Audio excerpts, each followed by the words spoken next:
Okay, so Drew's podcast number 4. Specifically, when it came to Hume's empiricism, Bell Hooks' Sisterhood is Powerful, Patricia Hill's Afrocentric feminist epistemology work. At first, I thought that there was not going to be a lot of similarities between all three, and that they were going to be very different works in general.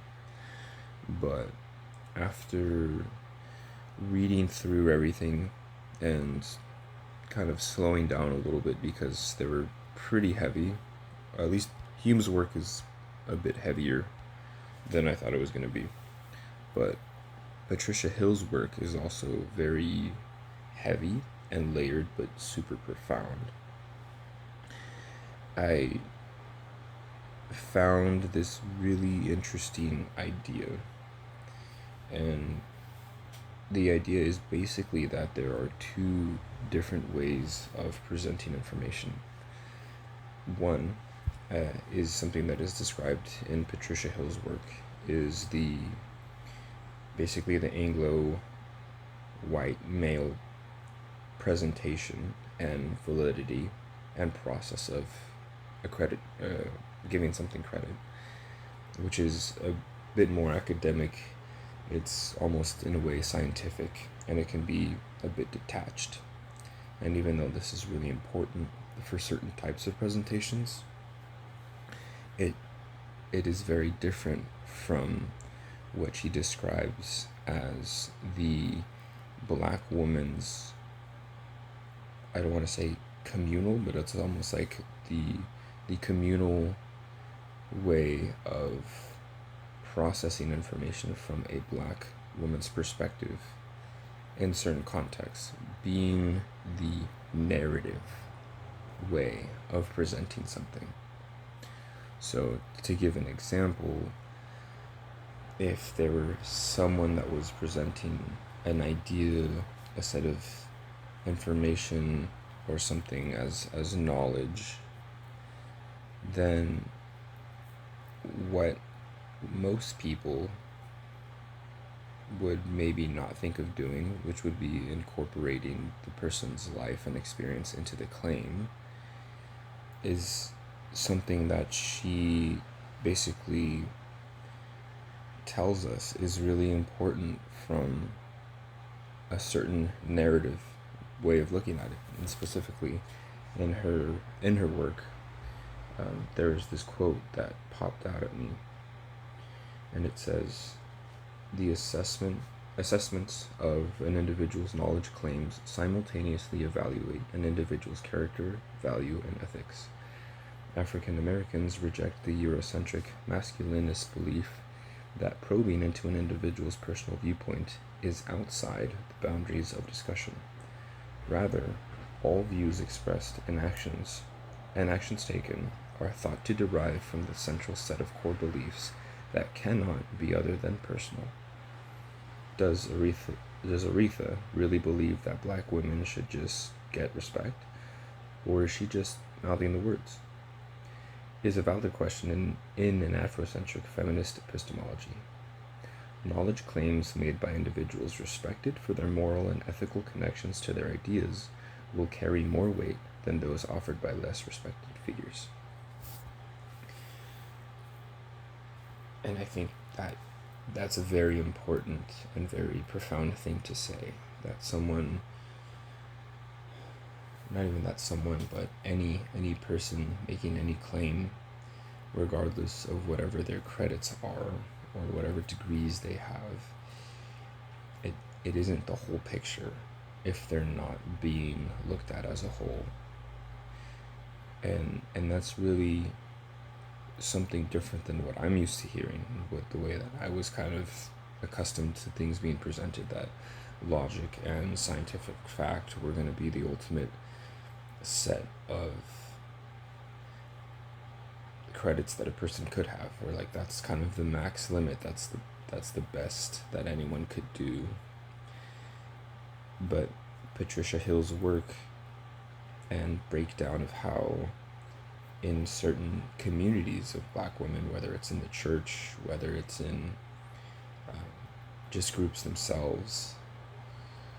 It's something that's very important. It's something that carries a lot of meaning, and it's a different way of filtering knowledge or just passing knowledge along.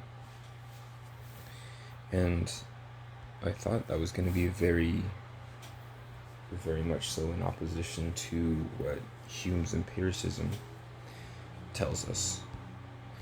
And specifically, when we look at something that Hume says in his work that we had provided for the materials this week,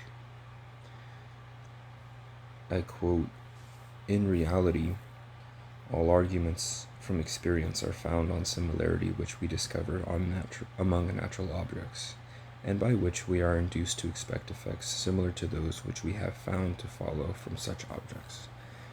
And though none but a fool or a madman will ever pretend to dispute the authority of experience, or to reject that great guide of human life, it may surely be allowed a philosopher to have so much curiosity at least as to examine the principle of human nature, which gives us this mighty authority to experience, and makes us draw advantage from the similarity which nature has placed among different objects."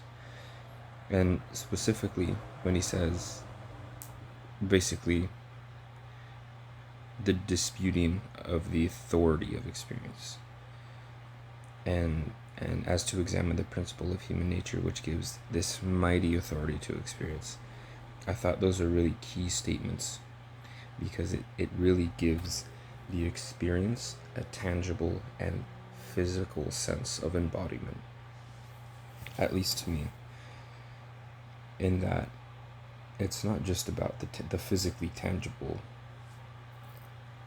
or the physically felt, but the experience itself can become almost like something that is alive, and something that is very much so real. And for me, when I thought of Hume's empiricism, or just the idea of empiricism in general, that it's just the experience, I only really associated the experience with something physical, not something that was holistic, not something that incorporated everything. But here, I see a very big similarity between the weight that's given to experience and how that weight can translate to knowledge. And that kind of it goes right hand in hand with Patricia Hill's work. And it's kind of played out when I read a certain portion of Bell Hooks' Sisterhood is Powerful. She describes how, and I quote, "In the 1980s, here's the quote, as more women begin to opportunistically lay claim to feminism in the 1980s without undergoing the feminist consciousness raising that would have enabled them to divest of their sexism, the patriarchal assumption that the powerful should rule over the weak informed their relations to other women. As women, particularly previously disenfranchised, privileged white women, began to acquire class power without divesting of their internalized sexism, divisions between women intensified. When women of color critiqued the racism within the society as a whole, and called attention to the ways that racism had shaped and informed feminist theory and practice, many white women simply turned their backs on the vision of sisterhood, closing their minds and their hearts." This right here is basically step 3, in my opinion, to this whole approach of experience being something that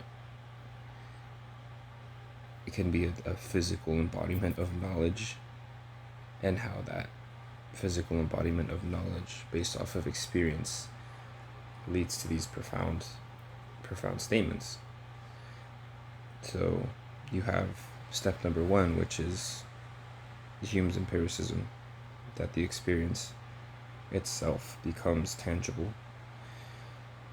You have step two, which is Patricia Hill's Afrocentric feminist epistemology work, where the narrative-based way of presenting something, even solely off of experience, is just as powerful as presenting any sort of scientific fact.